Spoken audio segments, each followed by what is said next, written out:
Let's jump right into this explainer. Today, we're diving into the wonderfully chaotic, honestly pretty baffling world of Russian internet culture. Because right now, there are these massive trends blowing up across platforms like VK and TikTok, and they're operating on a completely different wavelength than what we might be used to seeing. So, we're going to figure out exactly why. You know that feeling when you're just scrolling, you stumble onto a foreign meme page, and it honestly feels like you're trying to decipher alien hieroglyphics? Imagine looking at just a completely random picture of a cat staring blankly at a wall. The caption seems totally unrelated, but then you look down at the comments section, and there are literally thousands of identical super cryptic comments. You're just sitting there thinking, okay, what's the joke? What am I missing here? Well, just to put this into perspective, picture 50,000 users, 50,000 people commenting the exact same confusing word on that absurd cat post. That word is Жиза.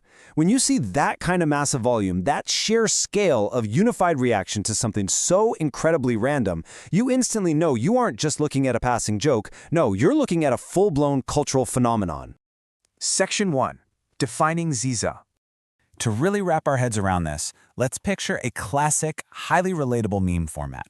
It's a desperately exhausted person, right? They're clutching a cup of coffee at 8 a.m., looking like they haven't slept in a solid week.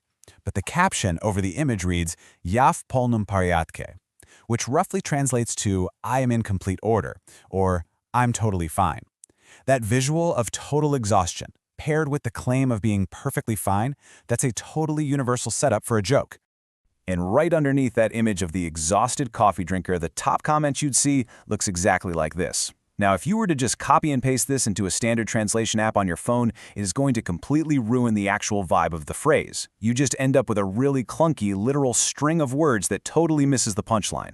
See, a standard translator app spots Жиза and basically tells you it's a broken slang version of the Russian word for life, which is incredibly dry, right? It tells us absolutely nothing about why people are actually laughing. But in actual internet slang, the emotional meaning it carries is way closer to too real or story of my life. Let's quickly break down the actual etymology here. Жиза is short for жизненная ситуация, which literally translates to a real-life situation. So it's basically a shorthand way of pointing at something ridiculous and going, yep, that is exactly how life actually is. So how does this all come together? Well, when a Russian user types this phrase, they are literally saying, "I caught a moment of pure reality." Emotionally, it's the exact equivalent of us commenting, "I feel attacked by this relatable content." You know the feeling, right? When a meme is just so incredibly accurate to your current struggle that you almost feel personally called out by it. Section 2. The bracket laugh phenomenon. Now, we're super used to acronyms when we're texting a laugh, right? We've got LOL, LMAO, or haha in Spanish. We know these inside and out. But the Russian digital laugh, it's completely different. They just spam the closing parentheses symbol. No letters at all. Just a stark, faceless row of brackets. I mean, the very first time you see this, your immediate reaction is probably just total confusion. You might even think your friend's keyboard is broken. You're wondering, wait, why are there no colons? Where are the eyes? It just looks like a completely broken smiley face. But there's actually a super fascinating historical truth behind this. This faceless laugh was born out of pure keyboard efficiency. Back in the early days of the Russian internet, typing a colon actually took way too much time and effort on the standard Cyrillic keyboard layout. It just wasn't efficient for rapid-fire chat rooms. So what did internet users do? They adapted. They dropped the eyes entirely to save time and just kept the smile. And what evolved from that simple efficiency is honestly a whole new language. The number of brackets directly correlates to the intensity of the emotion. So a single bracket, that's just a polite smile. 3 brackets? Okay, now you're actually laughing. But 5 brackets or more? Oh, that means you're completely losing it, literally crying tears of joy on your floor. You can instantly read the volume of someone's laughter just by counting the punctuation. It's brilliant. Section 3. Decoding digital culture.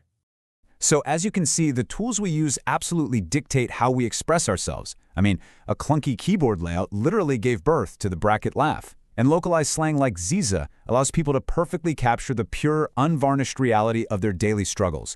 But I think the ultimate takeaway from this explainer is that whether you're spamming a dozen faceless brackets or just typing LMAO, the underlying desire to bond over shared, relatable exhaustion is completely universal. At the end of the day, we all just want someone to look at our tired 8 a.m. coffee drinking selves and say, "Yep, story of my life." Think about your own group chats for a second. Think about the weird abbreviations you guys use, those emojis that have completely secret meanings, the punctuation you deliberately drop.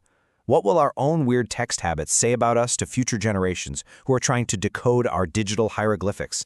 It's definitely something to chew on the next time you send a laugh into the digital void.